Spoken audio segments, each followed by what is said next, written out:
요즘에는 참 많은 분들이 운동을 하시거나 식단을 조절하는 등 건강을 위해 시간과 노력을 들이는 것을 아끼지 않습니다.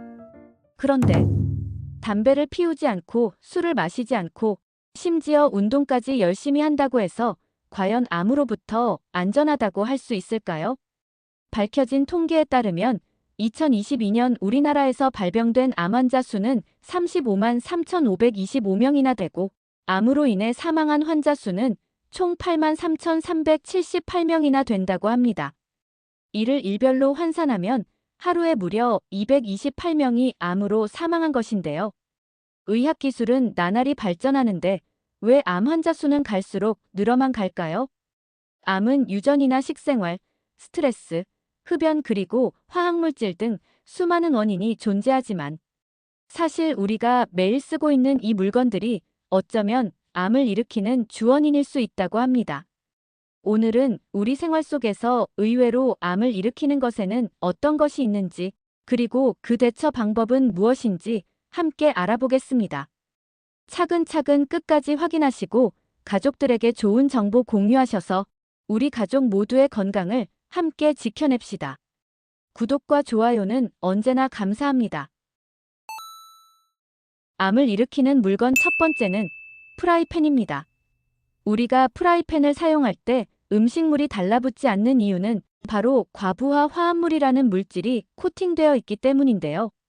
알루미늄 합금 재질 위에 과부하 화합물을 코팅해서 음식물이 잘 달라붙지 않도록 하는 것이죠. 문제는 프라이팬을 오래 사용하다 보면 코팅이 점차 벗겨지면서 음식물과 함께 우리 몸에 들어올 수도 있습니다.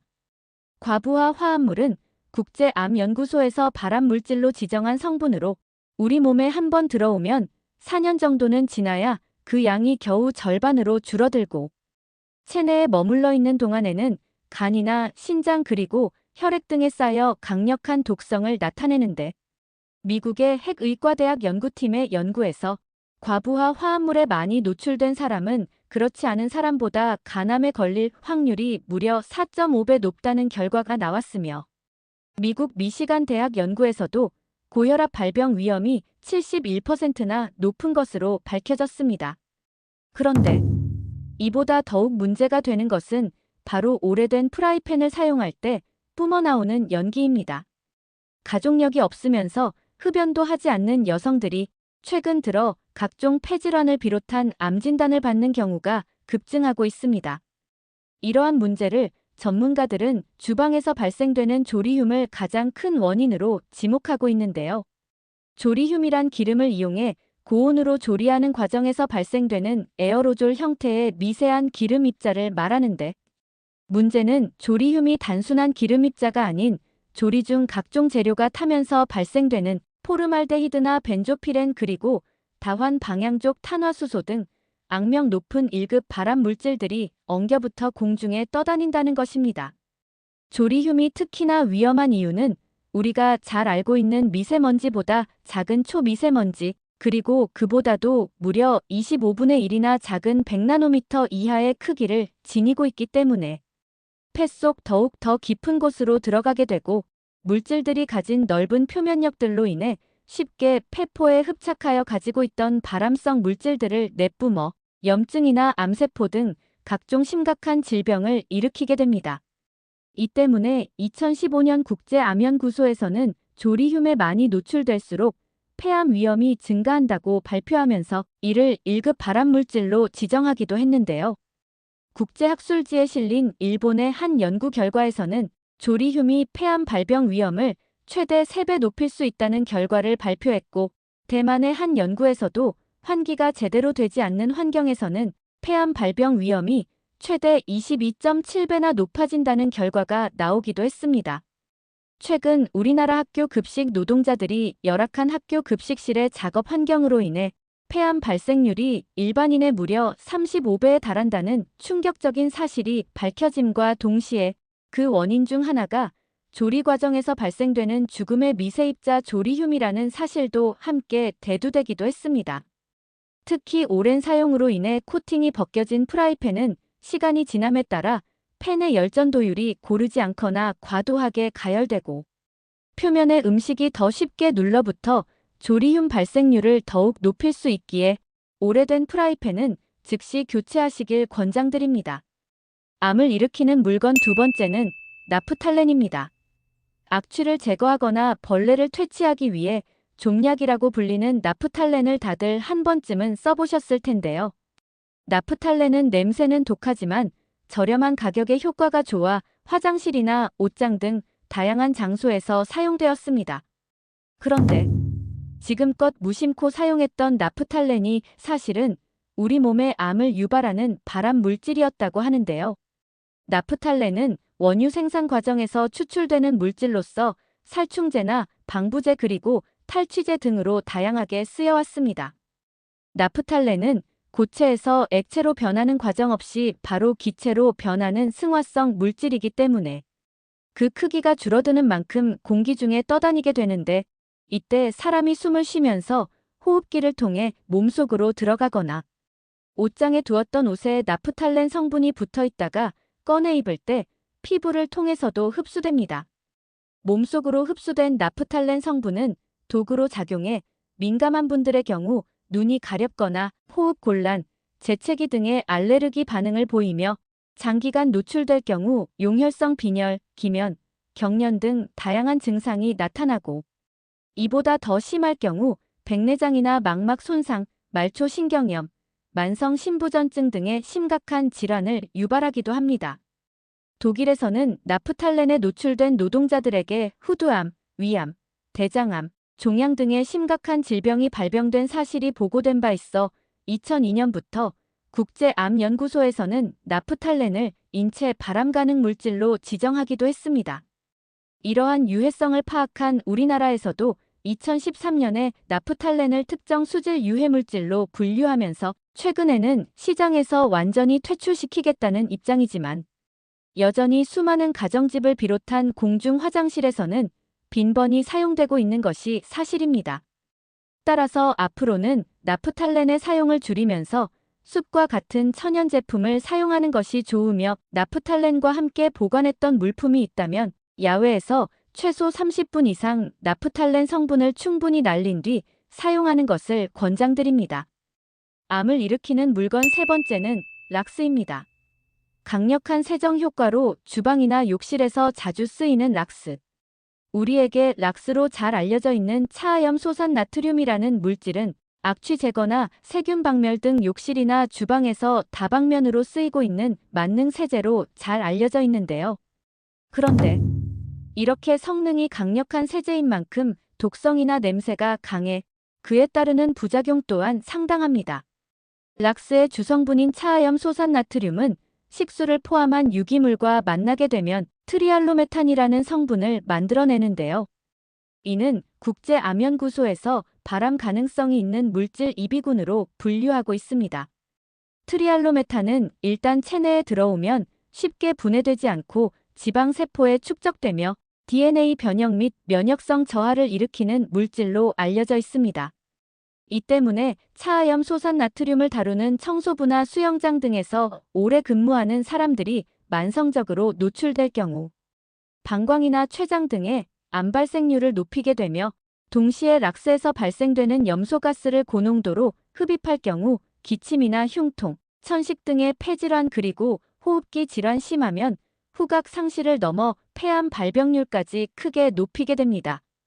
따라서 락스를 보다 안전하게 사용하기 위해서는 무엇보다 환기가 가장 중요한데요. 락스에서 발생되는 염소가스는 공기보다 무거운 성질을 가지고 있기 때문에 욕실처럼 밀폐된 공간에서 청소할 때는 천장에 달린 환풍기에 의존하기보다는 반드시 창문이나 문을 모두 활짝 열어 충분히 환기가 될 수 있도록 해야 하고 마스크 등을 착용하여 최대한 가스 흡입을 차단해야 합니다. 또한 뜨거운 물과 락스가 만나면 더욱 많은 염소가스가 발생될 수 있으며 청소 효과를 높이기 위해 샴푸나 중성세제, 산소계 표백제 등 여러 종류의 화학 물질들과 섞어 사용하면 세정 효과가 떨어질 뿐만 아니라 유해가스가 더욱 많이 발생되어 심각한 호흡기 질환을 유발할 수 있기에 이러한 행위는 절대 하지 말아야 합니다. 전문가들은 락스 사용 시 화학 물질에 대한 전문적인 지식과 안전 설비가 없다면 일반 생활 화학 제품도 임의로 혼합하는 것은 절대 금물이고, 사용 전 반드시 제품의 사용 설명서와 주의 사항들을 꼼꼼하게 살펴봐야 한다고 조언하고 있습니다. 암을 일으키는 물건 네 번째는 탈취제와 방향제 그리고 향초입니다. 화장실이나 엘리베이터처럼 밀폐되고 냄새나는 곳 또는 집안의 분위기를 바꾸기 위해 향초나 방향제를 많이 사용하곤 하는데요. 이처럼 향기를 일으키는 제품 대부분에는 리모넨과 프탈레이트라는 성분이 함유되어 있습니다. 리모넨은 방향제뿐만 아니라 표백제나 주방용 세제 등에서 레몬향을 내는 성분인데, 리모넨 그 자체로는 해가 없다고 알려져 있지만 공기 중에 분출되어 오존에 노출되면 포말데하이드라는 발암 물질로 변하게 됩니다. 포말데하이드는 국제암연구소가 지정한 1급 발암 물질로서 체내의 염증이나 간독성 등을 일으키며 폐암이나 인후암 그리고 유방암 등 각종 암을 유발하기도 합니다. 또한 프탈레이트는 환경 호르몬의 일종으로 공기 중의 향기가 오래 머물도록 돕는 역할을 하는데, 입이나 호흡기 또는 피부를 통해 체내에 침투해서 내분비 장애를 일으키고 동물 실험에 의하면 간이나 신장, 심장, 폐 그리고 혈액 등의 암을 일으키는 것으로 보고되기도 했습니다. 최근 환경부와 한국환경산업기술원이 신고 당시에는 안전 기준에 적합했으나 실제로는 이를 위반한 제품 623개를 적발했는데요. 이중 광택 코팅제, 방향제, 탈취제 등 5개 제품은 포말데하이드 안전 기준을 무려 최대 16.7배나 초과한 것도 있었다고 합니다. 전문가들은 향초를 켜놓게 되면 초가 연소되면서 실내의 일산화탄소 농도가 올라가 어지러움이나 두통, 메스꺼움 등의 증상을 유발할 수 있기에 되도록 사용을 자제하고, 악취가 발생했다면 그 원인을 찾아 없애도록 하며, 향초나 방향제는 필요에 따라 일시적으로 사용하고 자주 창문을 열어 환기를 시키는 것이 가장 중요하다고 강조하고 있습니다. 암을 일으키는 물건 5번째는 드라이 클리닝입니다. 혹시 드라이 클리닝을 마친 의류에서 특유의 쾌쾌한 냄새를 맡은 적 있으신가요? 우리는 보통 일반적인 방법으로 세탁하기 어려운 의류를 세탁소에 가져가 드라이 클리닝으로 맡기곤 하는데요. 이때 세탁소에서 옷에 묻은 오염을 제거하기 위해 벤젠이나 에틸벤젠, 자일렌 등 석유의 정제 과정에서 얻어낸 추출 물질들을 사용하게 되는데, 이 성분들은 대부분 국제암연구소에서 지정한 발암 물질이라고 합니다. 세탁소에서는 옷이 완벽히 건조되지 않은 상태에서 그대로 비닐 포장을 하는 경우가 많기 때문에 이러한 휘발성 유기화합물들이 붙어있는 채로 집까지 가져오게 되어 특유의 쾌쾌한 냄새가 남아있던 것입니다. 미국 산업안전보건청에 따르면 드라이 클리닝을 할 때 주로 사용되는 퍼클로로에틸렌이라는 물질에 지속적으로 노출되면 피부나 기관지를 통해 쉽게 인체에 들어와 합병증의 위험성이 더 높아지는데, 한 학술지에 게재된 연구에 따르면 심할 경우 식도암, 자궁암, 방광암 등 특정한 유형의 암에 걸릴 위험이 있다고 합니다. 문제는 여기에 관련된 일에 종사하는 사람뿐만 아니라 옷이나 유니폼 등을 정기적으로 드라이 클리닝하는 사람들 또한 이러한 물질에 노출되면 현기증, 졸음, 기억력 저하 심하면 피부 발진이나 트러블 등이 발생할 수 있다고 하는데요. 특히 세탁물을 받은 뒤 비닐도 벗기지 않고 곧바로 옷장에 보관하는 경우가 있는데, 이럴 경우 석유의 화학물질들이 비닐에 막혀 빠져나오지 못해 옷장을 열 때마다 계속 마시게 되는 일이 발생하게 됩니다. 휘발성 유기화합물의 특성은 끓는 점이 낮기 때문에 온도를 높여주면 공기 중으로 빨리 이동하는 특성을 가지고 있으며, 특히 자외선에 의한 분해가 쉽게 이루어지기에 세탁물을 받으면 비닐을 개방한 상태로 야외에서 3시간에서 4시간 정도 널어준 뒤 잘 털고 옷장에 보관하시는 것을 권장드립니다.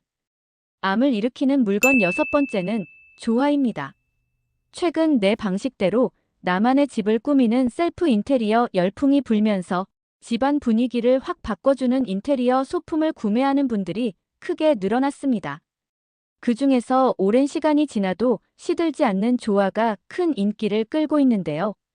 문제는 조화를 이용해 집안 분위기를 한껏 올리려다가 오히려 온 집안을 발암 물질로 가득 채울 수 있다는 것입니다. 조화에서 검출된 유해 물질은 바로 단쇄염화 파라핀이라는 잔류성 유기 오염 물질인데요. 이는 자연환경에서 쉽게 분해되지 않고 우리 몸에 들어오면 점차 축적되면서 각종 질환을 유발하는 유기화 학물질입니다. 이 성분이 우리 체내로 들어올 경우 눈과 피부를 자극하고 면역체계 교란을 일으키며 중추신경계 손상, 피부 질환, 호르몬 불균형, 더 심하면 암을 일으킨다고 합니다. 이 때문에 국제암연구소에서는 단세염화 파라핀을 발암 가능 물질 2군으로 지정하기도 했습니다. 2022년 한국소비자원이 시중에 판매 중인 인테리어용 조화 제품 10개와 헌화용 제품 4개, 화환 제품 6개까지 총 20개 제품을 분석했더니 이 중 25%에 해당하는 5개의 제품에서 안전 기준치를 초과한 유해물질이 검출된 것으로 나타났습니다. 유럽연합에 관한 규정을 기준으로 시험을 했더니 무려 기준치보다 70배를 초과한 제품이 발견되기도 했습니다. 현재 우리나라에서는 잔류성 오염물질 관리법으로 단세염화 파라핀을 제조하거나 수입 및 사용을 금지하고 있지만 완제품에서 불순물이나 부산물로 의도치 않게 미량 검출되는 경우는 적용 대상에서 제외되어 있어 일상용품에서도 검출되는 경우가 있습니다. 따라서 이러한 유해 물질을 피하기 위해선 무엇보다 제품을 구매하지 않는 것이 가장 좋으나 구매하더라도 제품의 성분표와 라벨을 잘 확인하고 의심스러운 제품은 되도록 구매를 자제하는 것이 가장 좋겠습니다.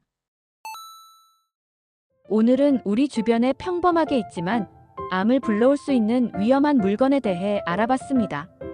정보가 도움되셨다면 주변의 소중한 분들에게 영상을 공유해주세요.